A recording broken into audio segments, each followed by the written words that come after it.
राशि के संदर्भ में स्वास्थ्य को लेकर के। स्वास्थ्य में आपका थोड़ा सा यहाँ पर दिक्कतें दिखाई देती हैं। यदि कोई आपको बीमारी, जैसे कि आपके शरीर में किसी प्रकार का कष्ट है, दर्द है, या कहीं पर चोट है, या कोई भी ऐसी चीज़ें हैं जो इन्फेक्शन से रिलेटेड हैं, आप कृपया करके उसका तुरंत या त्वरित इलाज करने का प्रयास करें।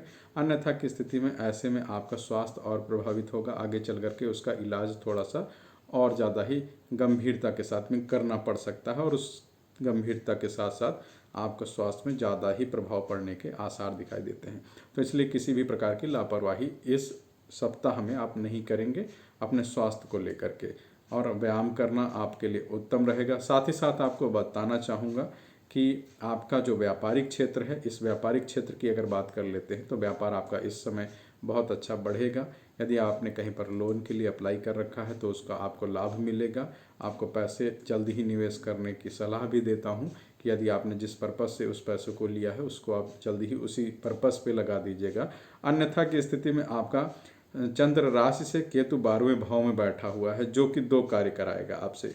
पहला तो आपके क्या है कि धन की हानि, और धन की हानि में भी ऐसे शॉर्टकट तरीके आपको देगा कि आप पैसे जल्दी कमाने के चक्कर में किसी प्रकार के कानूनी पचड़ों में पड़ सकते हैं, या कहा जाए तो कानूनी कार्रवाइयों के अंतर्गत आपका वह कार्य इलीगली अगर कहा जाए तो हो सकता है।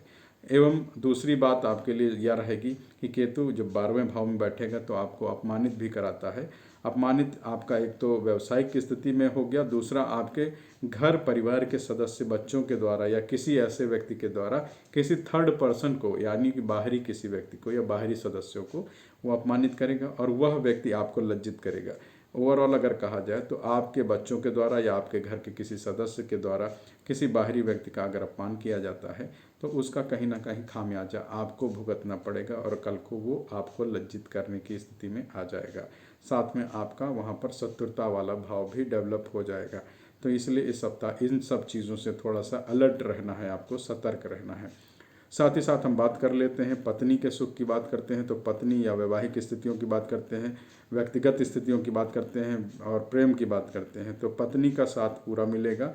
आपके अगर जीवन साथी हैं, कोई पार्टनर हैं, तो उनसे भी आपको सहयोगपूर्ण मिलेगा। यहाँ पर आपके जीवन साथी हैं, वो आपके साथ में रह करके आपका पूरा सहयोग करेंगे, आपको कभी धोखा न देने वाली स्थितियों में जरूर बने रहेंगे। साथ ही साथ अगर व्यक्तिगत व्यवहार की बात कर ली जाए तो व्यक्तिगत आपका बहुत ही अच्छा रहने वाला है, और पार्टनरशिप में यदि कुछ काम करना चाहते हैं तो पार्टनरशिप में सजग रह करके कार्य करना होगा, अन्यथा की स्थिति में आपको पार्टनरशिप में भी लॉस हो सकता है। यह आपके व्यक्तिगत व्यवहारिकता की बात कर रहा था मैं। अब हम बात कर लेते हैं यहाँ पर आपके स्वास्थ्य का हो गया है, वित्त का हो गया है, आपके करियर का है। करियर के संबंध में जो लोग यहाँ पर पेपर वगैरह दे रहे हैं, परीक्षाएं दे रहे हैं, अन्य स्तरों की परीक्षाएं दे रहे हैं, किसी नौकरी के संबंध में दे रहे हैं, या बोर्ड के एग्जामिनेशन दे रहे हैं, तो वह उनके लिए बहुत अच्छा रहेगा। इस समय आपको सफलता मिलने का बहुत अच्छा योग बनता है, और बहुत ही अच्छी स्थितियाँ आपकी आ रही हैं। आने वाला समय आपका बहुत बेहतर रहेगा। यह साप्ताहिक स्थितियाँ आपके फेवर में रहेंगी। अब हम बात कर लेते हैं कि अब आपका वित्त, नौकरी, व्यवसाय, स्वास्थ्य यह हो चुका है।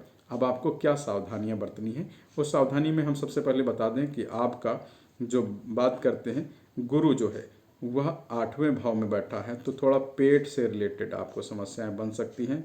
साथ ही साथ में आपका जो व्यवसाय की स्थितियां हैं उनमें कुछ ना कुछ नेगेटिव इम्पैक्ट्स भी आ सकते हैं, और सबसे बड़ा जो मुख्य कारण होता है वह केतु का 12वें और 8वें बैठना गुरु का, यह दोनों का अगर देखा जाए तो एक कॉम्बिनेशन ऐसा बन जाता है कि आपको थोड़ा सा मान सम्मान या पद प्रतिष्ठा की बात की जाए तो वहाँ कमी महसूस होने वाली है सामाजिक स्तर पर। और हम अगली बात कर लेते हैं कि आपको 7 व 8 तारीख, यह विशेष तारीख रहेगी जब आपको कोई ऐसे कार्य नहीं करने हैं जहाँ पर आप नया काम शुरू कर रहे हैं या कोई भी नया चीज़ कर रहे हैं या कुछ अच्छा या मंगल काम करने जा रहे हैं, क्योंकि यह आपके लिए फेवर में नहीं रहने वाली है। तो आपको केतु का उपाय करना चाहिए। उसके लिए आप चाहे गणेश जी का पूजन कर सकते हैं, या फिर आप 40 बार ओम क्लीं केतुवे नमः ऐसा जाप कर सकते हैं। धन्यवाद, नमस्कार।